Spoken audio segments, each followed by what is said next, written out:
Hello, welcome back everybody to Glowing Card Gaming. We're going to start out with the AL East and projections, and I specifically looked at the trades, their starting lineups, especially who's coming in, and then basically their WAR, win over replacement, win against replacement. I also took into account the new rules because the new rules are going to be more hitter friendly. The shift is not an option anymore. The bases are slightly bigger.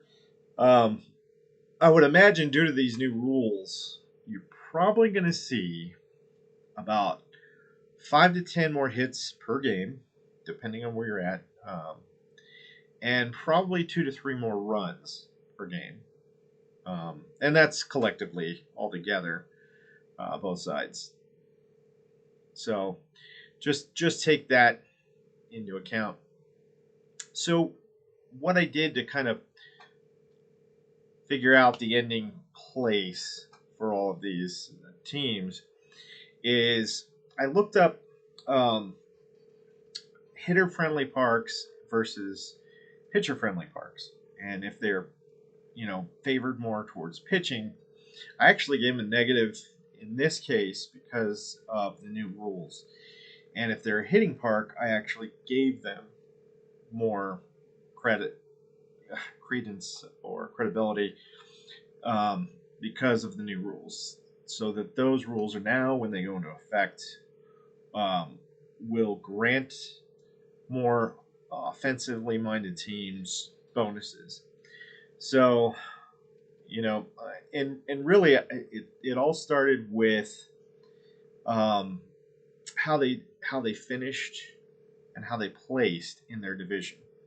So, like the Astros were like 46 games over the Athletics, who were in last place, and then the Mariners were quite a few games, above, but they were below the Astros.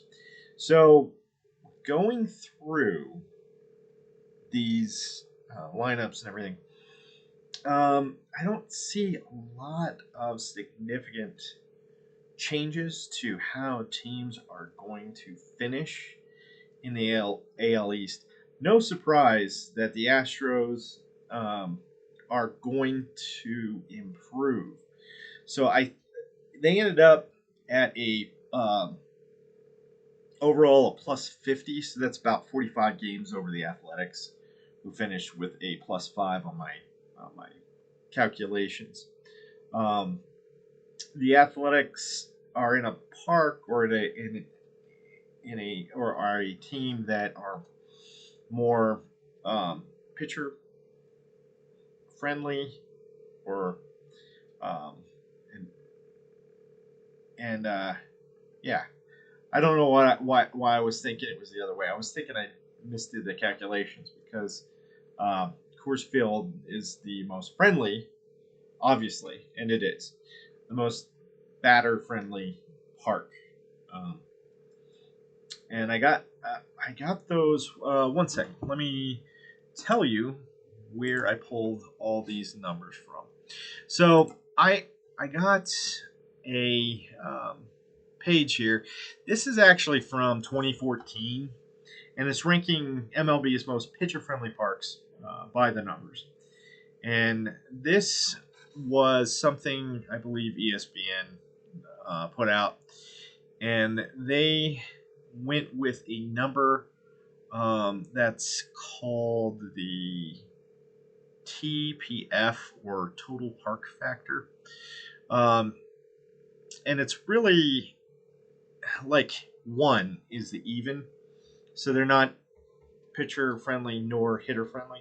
So if they were above this, I gave them bonus points depending on how far above they were. If they were really heavily above, I'd give them 5 to 10, because really we're talking about wins and losses. So that 5 to 10 represents 5 more to 10 more wins than they would have had prior to that. In terms of the Astros, the new rules slightly favor them. So I gave them I think 3 games for that, and then they only had one player that's coming in why change perfection? Nothing's really broken. So that new player is going to give them 3 more wins, according to the war. And I went strictly off of that. And keep in mind, this is just kind of a points based system. Though I do think the Astros probably will finish about 45 games above the Athletics. So we'll see what happens, because I think the Athletics didn't really do anything to improve themselves at all. And they're also in kind of a pitchers friendly park, so it doesn't bode well for their bats for those rules to affect them as much,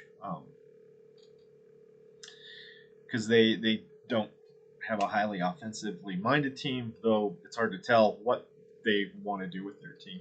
But let me get into the other 3 teams. The Mariners, the rules actually are against them kind of heavily, so I took some games from them.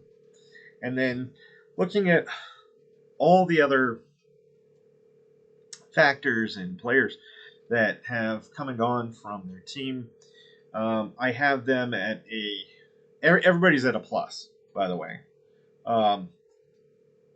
What that means, who knows? If the Athletics finish worse, then everybody's probably going to be a little bit worse on record. But I have the Mariners at a plus 28, so that they are going to be about 22 games behind the Astros. Their moves just not all that impressive, I don't think. The Angels made more impressive moves, but again, the new rules are slightly against the Angels, so I took some points from them. I have them at a plus 20 or 30 games behind the Astros and 15 above the Athletics. And then finally, the Rangers, who seemed to do a lot of trades and putting in pitchers. So they got a lot of points for the pitching, but it doesn't affect the bats as much. They didn't really do anything to improve their offense, which I didn't really take away from them or give them anything for that. But the rules do slightly favor their park, so I gave them a few points for that. I have them at a plus 18, which puts them 2 games behind the Angels and squarely 32 behind the Astros and 13 above the Athletics, who will finish in dead last again. I don't think there's any argument between the Astros and the Athletics finishing first and last in that. You could make an argument, I think, for the Rangers to move up and take that 3rd spot over the Angels. I think they could easily do that. Getting past the Mariners, it's hard to say. Also take into account that these are starting rosters. Opening day doesn't take into account any trades or changes during the season, injuries, ejections, hit by pitches, all of that crap. None of that, which is why they play the game. So that's generally how I'm going to go about this, but that is my take for the AL East. And I know there's a bunch of people out there really analyzing this stuff, and so they might have different takes than I do. I before really making your final decision, I wouldn't take just my word into account. I would go and watch a couple other videos and see how everybody else also thinks that the teams are going to finish. But currently, that's my take, and that's kind of how I arrived at everything. I'm going to go to the AL Central next, and we'll go ahead and do a video on that next time. All right, everybody have a good night, and be good to each other.